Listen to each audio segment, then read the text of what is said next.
Hey Jaywalkers, it is the end of May, which means that it is graduation season.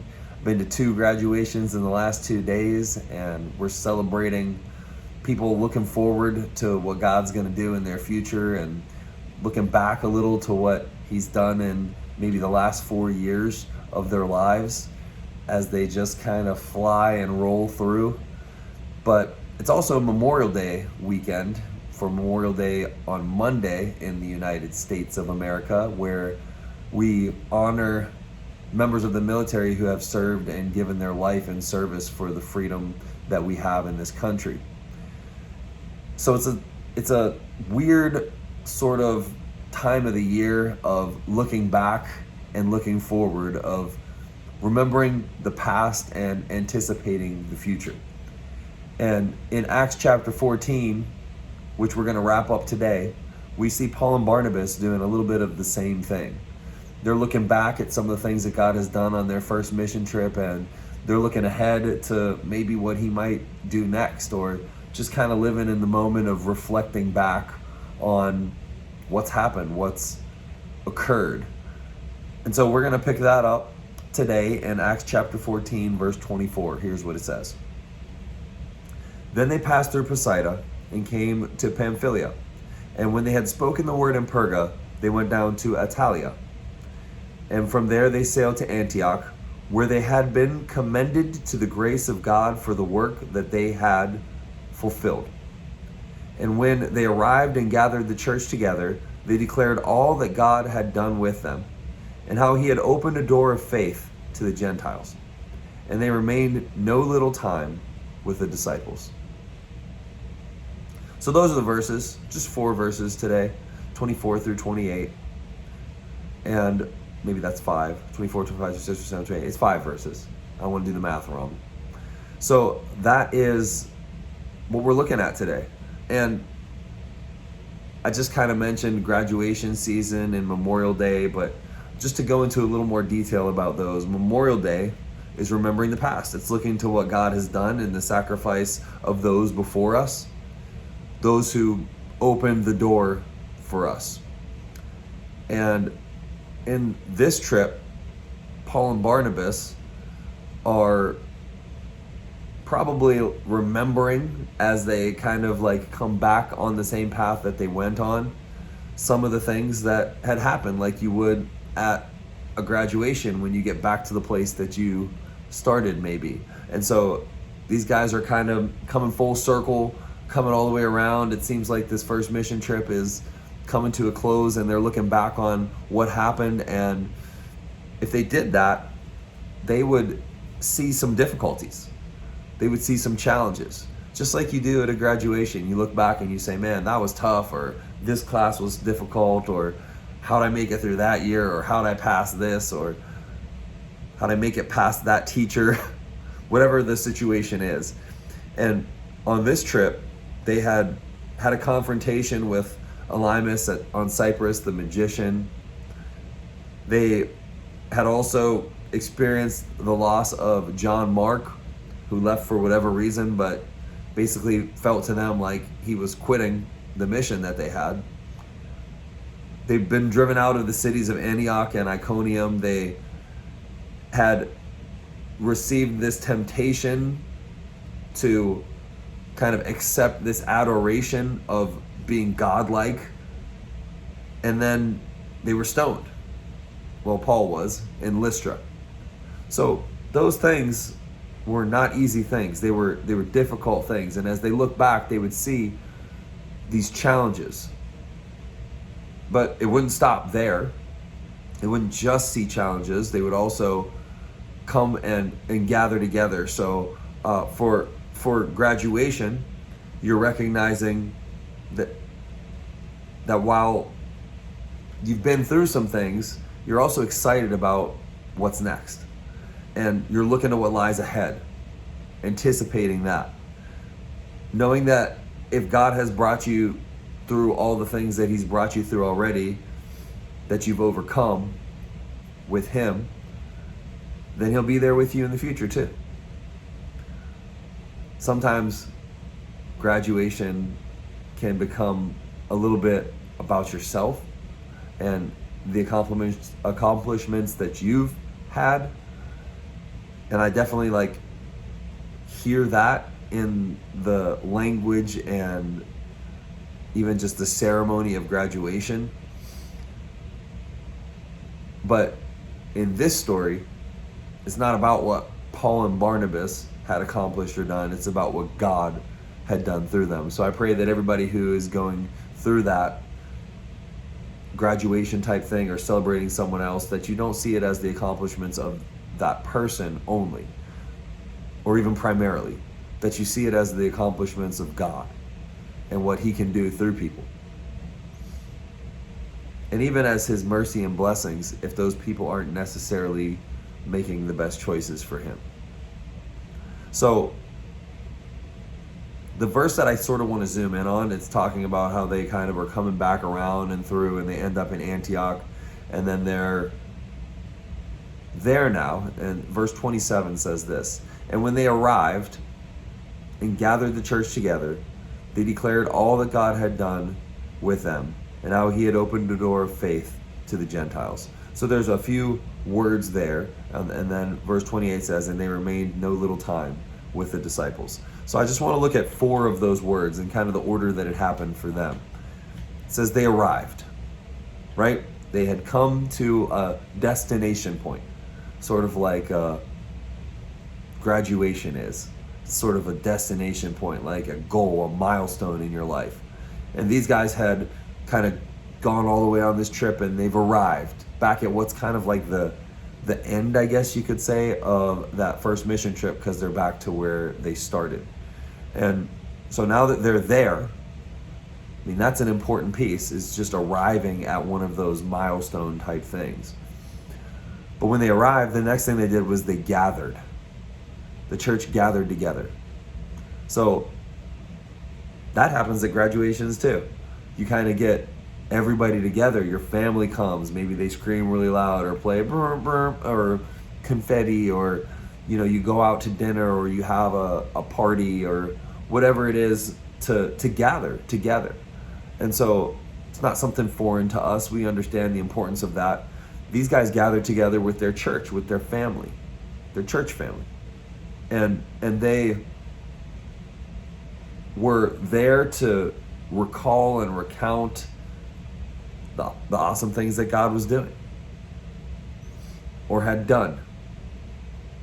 The next thing that it says is that it says they declared all that God had done with them, right? So they know that it was what God did and he used them. It wasn't what they did to honor God necessarily, even though they might have been doing it to honor God. Their perception was the right perception. They were declaring all that God had done with them. I wonder how many times we get that wrong. We declare what we've done with God instead of declaring what God's done with us.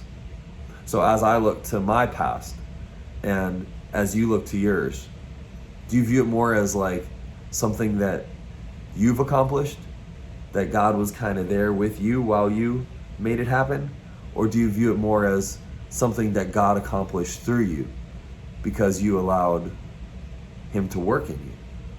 So I think that's a important distinction, because it really is what God's done in us and through us, not what we've done.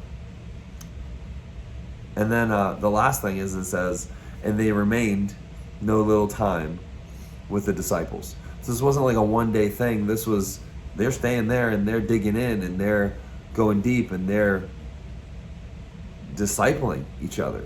See, that word disciple or discipling, which is actually the goal of Christianity after you become a Christian. Step 1 is sort of trusting God with your life, putting your faith in Jesus Christ. Step 2, the mission after that, is go and make disciples of all nations, baptizing them in the name of the Father and the Son and the Holy Spirit. And so the fact that that is the next step, is super important to remember. They remained with them for no little time, with the disciples. So they're there to grow, to get depth. It's not a quick thing. It's not a gathering together and then bye, see you at the next family reunion. This idea of remaining with the disciples is living with them, working with them, meeting with them, hanging with them. It's immersive. And that's what Paul and Barnabas are doing here. They remained no little time with the disciples. So those 4 words: arrive, when you get somewhere, gather together, declare the good things that God has done, and stay in it. Stay with those people. Grow with them. Disciple together. On this Memorial Day weekend, we remember the sacrifices of those who went before us. Every soldier who gave their life to protect the freedoms and rights of others should point you straight back to the life of Jesus, who did the same. He's the ultimate example of someone giving their life for your freedom. He died to offer us that freedom, even freedom so free that we can choose to reject him and reject the sacrifice that he made. He doesn't force us to acknowledge his sacrifice. And there'll be some people, on this Memorial Day weekend that just take it as a day off. It's just a day off. They're not doing much other than just enjoying the day off, and maybe hot dogs and hamburgers, or a day on the lake. But that's not really the purpose of that day.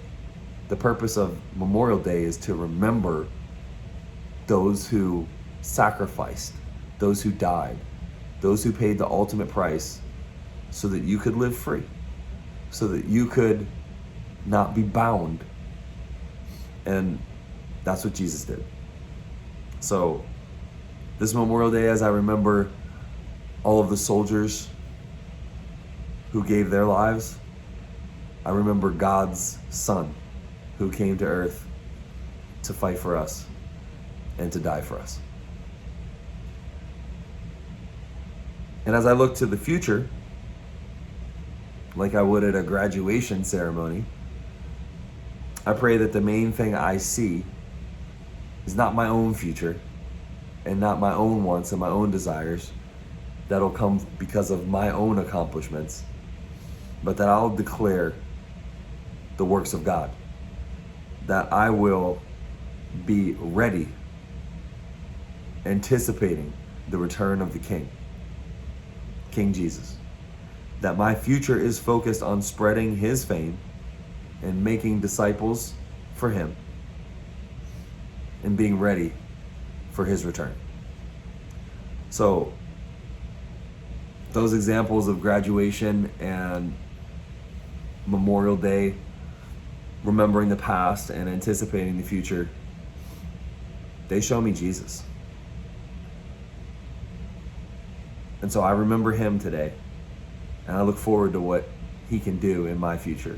And I would ask you to do the same, to remember what he's already done, what he's already brought you through, even the tough things, and to anticipate what he can do with you in the future. It starts with a relationship with him, with trusting him.